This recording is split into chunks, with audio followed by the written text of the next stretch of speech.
This is part 2.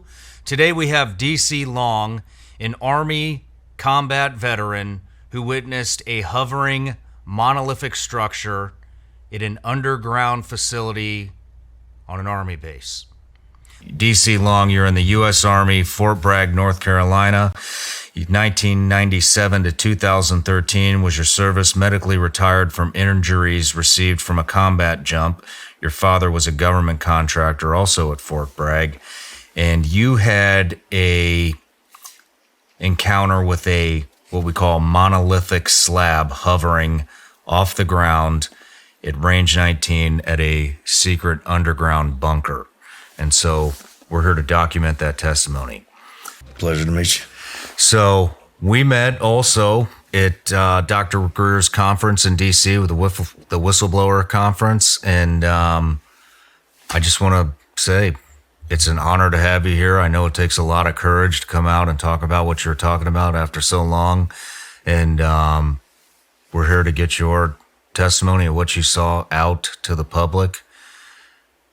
What are your goals? It's an honor to be here, first of all. We spoke earlier downstairs. It can't be pushed further. I mean, you have to give yourself more credit because I wouldn't be alive. I wouldn't be sitting in this chair if it wasn't for you. If it wasn't for the people that you've had on before. When I had no strength left, I just happened to come across it. And, We're here to get your eyewitness account on what happened on that day. When was that? When did this happen? That happened in 2011. At the end of 2010, beginning of 2011, when I was still in Fort Benning, Georgia. Were you still active? Yes, I was. And incidentally, it had nothing to do with my military career. Anything that I did in service had absolutely nothing to do with it, in the sense that, as you said, my father was a government contractor. And on occasion, I had a 30% stake in the business. So he would ask me to help him out whenever I could. So I took leave. I came back down to Carolina to help him out. That day, the day in question, he was in the 18th Airborne Headquarters, G5 War Room. What he was doing there, I didn't ask. He didn't tell me. But that's where I met him. He told me that we were going to get an escort from JFK Warfare to take us over to a place called Range 19. He called me up, said that we had an escort coming from JFK Warfare to meet us and take us to a place called Range 19. Just real quick, what was your dad's business as a contractor? It was turnkey. Originally, it started out doing residential and commercial construction, from the monolithic slab to turnkey. Everything was subcontracted in-house. So it's whatever you needed, as long as you had plans. It was construction. Right. That was the main purview. Just Why do you think you guys got selected to do this? Well, as long as my dad was there, he's always had hunting land in North Carolina. And a lot of the guys from group that he met there would come down to his land, go hunting with him. A couple of the Delta Cats that he knew take us on their planes. We'd go down to Arkansas and do some duck hunting. And it's all over the U.S. Montana, Colorado, Mesa, elk hunts, bear hunts. It's just the guys who were into it, that's how they got tied in. And he did submit everything that he did through the Army Corps of Engineers. That's where he would submit all of his bid submittals for the contracts, like the ForceCom building that they built on Fort Bragg. He was responsible for the top 3 levels of it. And but as far as how he got tied in to do the work around McKellar's Lodge during the SF compounds, I have no idea. We didn't talk about that in that sense. So we got the bids into where it needed to go. Right. Okay. And it's not like it was a public bid. Not everyone could. Yeah. Because I imagine there were things that they weren't supposed to see, and we just weren't naturally curious people. So it's not like they had to worry about us saying anything. Yeah. The day that I met him up there, like I said, the escort comes to meet us. It's one of the guys that he knew that he had hunted with. I didn't know this gentleman, but they pick us up in a van. We get in the back of it. They take us out about 15 minutes. And I could tell it was going towards the direction. I don't know if you're familiar with Fort Bragg. I'm not. Okay. There's only one direction you can go to get to the live fire ranges, to get to the drop zones and things like that. So I assume we were headed towards Sicily or Normandy drop zone because that was the direction we were going. The van that they had us in, it didn't have any windows. You couldn't see to the front. It was just a cattle car. And we were joking they were going to take us away, asking what he did, and we're going to head to Leavenworth for a little while. But we get there, and as soon as the door opened, it looked like a literal dump. There was just trash everywhere. Not like people just leaving stuff out. It was an actual dump. There was a 45-degree concrete door setting out of one of these hills that was directly in front of us, no further than you and I are to each other now. And so we go inside, meet another escort in there, take us to this freight elevator. We get in there, 2 series of buttons, didn't have any writing on it. One of the guys looks at my dad and is saying to both of us, keep your head down, your eyes on the hills and man in front of you, or you'll be shot. And we kind of started giggling because, at least I knew one of the guys was one of his buddies, people that he used to hunt out with. And the other guy, I recognized him as the guy who we'd went hunting with before. I knew later on that they were both Delta operators. If they were still active, I have no clue. Do you know their names? I do. Do you want to No, say their names? Absolutely not. Okay. And I'll tell you later why. But yeah, hell no. So you're seeing familiar faces, which makes you comfortable, Right? And you don't realize how The shitstorm I just stepped into. Yeah, absolutely not. What exactly were you guys there to do? What he told me was that we were going down below ground to set up a shoot house. An indoor live fire range that was going to be underground. Nothing new. Again, I didn't think anything of it. We had done other shoot houses before with the open tops that can be viewed from above. Mm-hmm. With a catwalk. It didn't even phase you. It was just another day at work. Okay. And I was just there to help him out. But we get down, the doors open, and the first thing I see are these personnel connexes off to my right, the smaller ones, not the larger ones that you see scattered around, or like the ones you'd see on a big rig carrying around. These were the small ones you would throw your personal gear in to go before you get shipped overseas. Mm-hmm. And as soon as I looked past them, I could see this giant monolithic slab just sitting there. At first, it didn't, once again, it didn't set off any alarms. I didn't think much of it, but the closer we got to it, I could feel this intense vibration. But you couldn't hear anything. It was dead silent in there. The loudest thing was the footsteps that I could hear. And what did the vibration feel like? It felt like being at a concert, standing next to one of the speakers, and without the bass the noise just permeating through your body without the noise. There was zero noise. Zero. Just vibration. Absolute zero. I could still hear myself breathing over this, but inside, it was such a strange feeling to have. So the closer I got, I was like, well, I got to check this out. So I go down to one knee, thinking I got to tie my boots. And then I glance up underneath it, and there's absolutely nothing underneath this damn thing. Nothing holding it up whatsoever. What did the slab look like? It just looked like a granite slab, but the sheen on it is what caught my attention the most. It was kind of in between being polished or just completely translucent. There was something behind it but you could tell it had a smooth surface to us. And the only lights that were on in that hangar that we were in were directly over our head where we were walking through that walkway. And how big was the slab? Oh, God. It was about 20 foot long.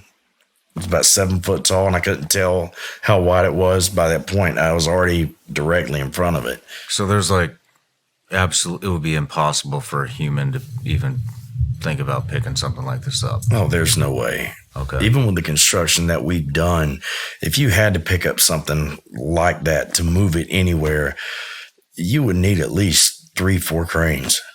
Oh, wow. Herrera could tell you better. Okay. You know, the scope of equipment that it would take just to get it off the ground, you know, not even to transport it to another location. But at this point, I'm still down on my knee and I'm looking, and behind it, I can see 2 people standing. The only thing I can see is their feet, but there's this boulder directly behind it, and it's on the ground. And I glance over my shoulder, and there's a guy with his back turned to me standing in front of another boulder identical of the other one that I could see up underneath the monolithic slab, and he's just pushing it with one hand.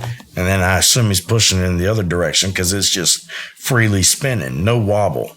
It's like it was attached to the top and the bottom, and it was paper mache. That's how easily this guy was just spinning it around. Wow. Now, at this point, the escort behind me kicks me in the back, says, "Let's go." So we get up, keep going, go down a flight of stairs. That's when we get to what we call the shoot house. You could see old lanes where they had actually used it before as a live fire range underground. And we'd probably only been down there 20 minutes maybe. Father was taking notes on the dimensions, what we needed, what I guess he understood what they wanted. And I know that we had to replace the walls. It's inconsequential to the story, but we had to replace the rubber on the walls for the shoot house. And in that amount of time, we go back upstairs, exact same route that we took on the way down, and everything's empty when we get to the hangar again. Everything, the 2 boulders in the back, the monolithic slab, all of it is absolutely gone. And we weren't, 100 yards below these guys. We were just 1 flight below them. So whatever it was that they were taking out, we would have heard it. Even the people making noise around it, you would have still been able to hear. But it was dead silent. Like I said before, there was nothing in there. Just our feet. But coming back through, it was absolutely gone. Everything in there just vacated. And at that point, how much time had passed? Less than 30 minutes. Less than 30 minutes. Because it didn't take us long to do what we had to do downstairs. And this was just an assessment. You guys weren't actually, you weren't doing any construction or repairing the walls or anything. It was just hey, this is what we need to do. So there was no equipment that you were operating that would have muffled any sound that was going on above the right. Taking measurements, layouts. The loudest thing was the tape measure we were using. That, a roll tape, and a notebook. That was it. That was the only thing that. How far away from the slab did you feel the vibration? Did you feel it before you saw it? No. Whenever when the doors of the freight elevator opened and I looked down, I could see it. Okay. It was no farther than from here to that camera pod, 6-7 feet away from me. Whenever we were walking in, but what made me stop. It was that close. Right. What made me stop was as close as we got. I noticed that in front of me with my dad and the other escort in front of him, it was almost like hopping a tripwire. When you're on the trail, you just get it and go. And that was the first thing I noticed. And then the closer I got to it, that intense vibration, and I was just too curious. Yeah. I couldn't stand it. I had to figure out what it was. And I really shouldn't have. When did the vibration stop? It didn't stop until I walked away. Okay. In the center, looking at the top of it, you could see this black box.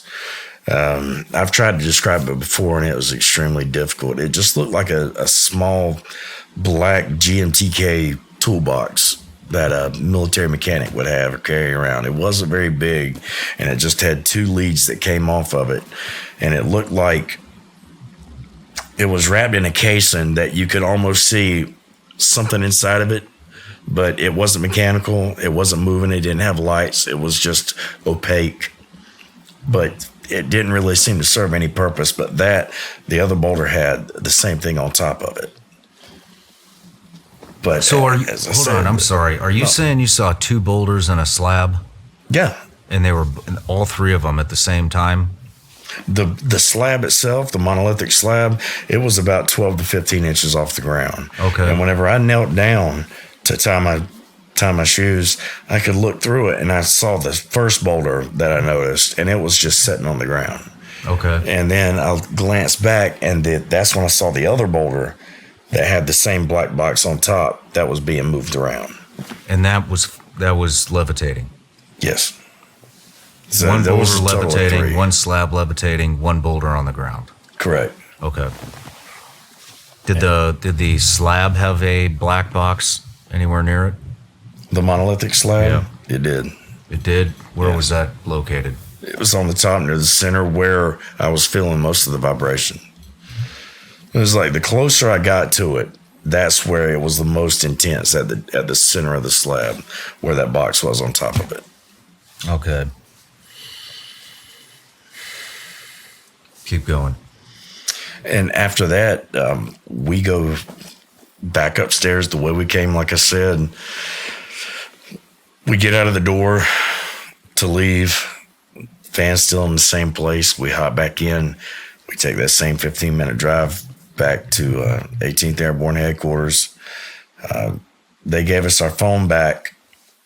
I got my ID. And then my dad said something to one of the other guys that I had recognized that he knew, that I didn't know his name. But that guy took everything that my dad had, minus his phones. He took the notes, he took the tapes, everything from him there. And I didn't think much of it at that point. I didn't know if that was something he was going to submit to the Army Corps of Engineer rep that he had, whoever was going to coordinate, or give him the go-ahead to submit a bid to do this project. So to me, again, that didn't set off any bells. We're getting ready to leave. As I said, let me back that up. Before we go and get our phones and our identifications, the second guy that I recognized, the one that I do know, he was upstairs in the G5 war room in the 18th HHC. And it's just him sitting at the desk as soon as you go into the vault. And he's got 2 pieces of paper. And he's like, I need you to sign this. And it was an NDA. And I was like, fuck that. I'm not going to sign that. Come on, man. Really? It's like, you know me. I don't give a shit. And my dad just kind of played it off to the same thing. He's like, man, I'm not signing that shit. So that's whenever we leave. At that point, I'm getting ready to go back to Georgia. This is roughly 24 hours later. I get a phone call. It was one of my dad's employees. He's like, hey, man, what's going on? I was, no, not much. Just headed back to work. He said, well, we can't get to work. So what do you mean? He's like, well, everything, they called it the barn where we had all of our equipment stationed, where they would meet before they would go to Fort Bragg. He said, the barn's locked up and everything's gone. This is the same day? No, this is 24 hours later. Okay. Whenever I'm getting ready to go back home. And I said, well, what do you mean? He's like, well, everything's gone. So I try to call my dad. I can't get up with him. I was like, just stand fast. I'm coming down there. So I get down there, and like you said, the barn's locked up. Everything down there that I could see, I mean, you can still go there to this day. You could see our staging area and how big it was and all the equipment that we had there. It's absolutely barren. There's nothing there. It's all gone. And my dad at the time lived just around the corner from there. I go up there to his house, and the door is kicked in. And like the video I showed you earlier, downstairs. I did that to illustrate how close me and my father were, because just telling the story from this point on, it sounds inconsequential. But like, oh, well, sons and fathers have problems all the time. It's no big deal for bad blood to take over, and just people can be too much like each other, bullheaded, and not be able to communicate. And that's why I showed you that, so you could see what kind of, I mean, I've called the damn guy my hero because he was. But I get in there, and my dad's sitting at his couch, and his office is just to the left of his living room, and everything is torn out. Everything is gone. And I was like, what's going on, man? He's like, it's all gone. I was like, do you think this has something to do with Range 19? And he stood up, that man you saw, and he said, don't you ever fucking mention that name to me again. And that was the last time that I got to spend any time face to face with my daddy. Yeah, I'm sorry. A life, a business, everything that we built together, and I got no answers. I had no excuses, no reasons, no answers whatsoever. Just unreturned phone calls. The few times I ever did get a chance to speak to him, it was only my voice being heard. He'd just hang up on me. He'd hang up on you. What could somebody threaten you with to make you turn your back on your own child? I don't know how many children you have, but I killed for my country. What in the hell do you think I would do for my babies? And I'm his only son. I'm his legacy. Every long from the beginning of time to me is, if it stops with me, then that's where it stops. But he gave me that. To us, that was important.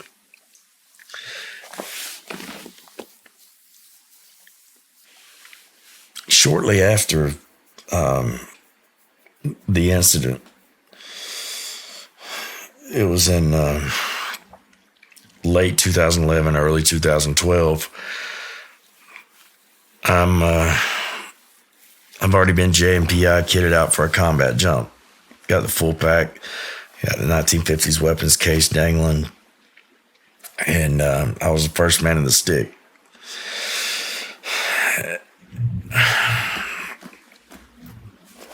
They gave us, told us the 30-second sign. We're all hooked up and ready to go. The jump master's got his arm up, getting ready to hit me in the back. And then we see shuffling, and I'm only one of 12 guys that I jump with every time. It never deviated, no change. That was my team. It didn't matter if it was CONUS, OCONUS. Those were my guys, only 12. And a guy from the back shuffles his way to the front, and it's one of the escorts. He is unmistakable. You can't. I mean, really? You know. Yeah. And at first, it just didn't connect with me. It just, I just gave him a, hey, how you doing? And he just winked at me. As soon as that jump master's arm came up and the green light's getting ready to go off, no sooner than it hit and I felt his arm coming down, I feel something slap me on the side of the face, and it was a static line. And that man took off out of the aircraft. And when he did, it snapped my neck. And it pulled me out upside down, deployed my combat gear. Long story short, had a complete oscillation, and I just smacked the ground, and I woke up a month later. Career's over. And I'll tell you something else. Do you mean you burned in? Yeah. Your chute didn't. Oh, my chute. What happened? My chute deployed. But whenever I fell out of the aircraft, and I think maybe we were jumping from 800 feet, if I had to guess, that's what it looked like from the horizon. But whenever he hit me going out of the aircraft, and the static line went taut, and it snapped my neck, and I fell out of the craft. I'm not even sure how I fell out, but it deployed my lowering line on the way out. So whenever my canopy did open, it just started a complete oscillation. Okay. I remember looking down and seeing daylight, and just smack, and it was over. You think that was an assassination attempt? I know beyond a shadow of a doubt that it was. And the only reason I tell you that is because when my father died, not even a week after I buried that man, I'm at our new house at the beach. Nobody knew I'd been there. I hadn't even changed my driver's license over. I hadn't even told the VA that's where I'm living. Not even a week after that man was buried, I get a knock at the door. It's that same guy who cut me out of the door. Hands me a note. It said, thinking of you. He's like, hey, sorry about your loss, buddy. What would you do? And Dr. Greer asked me, he said, well, did you feel like they were trying to intimidate you or they're trying to hurt you? Absolutely not. If that was the case, I would have never seen it coming. To me, it just felt like somebody looking you dead in the eye and said, I can touch you anytime I want.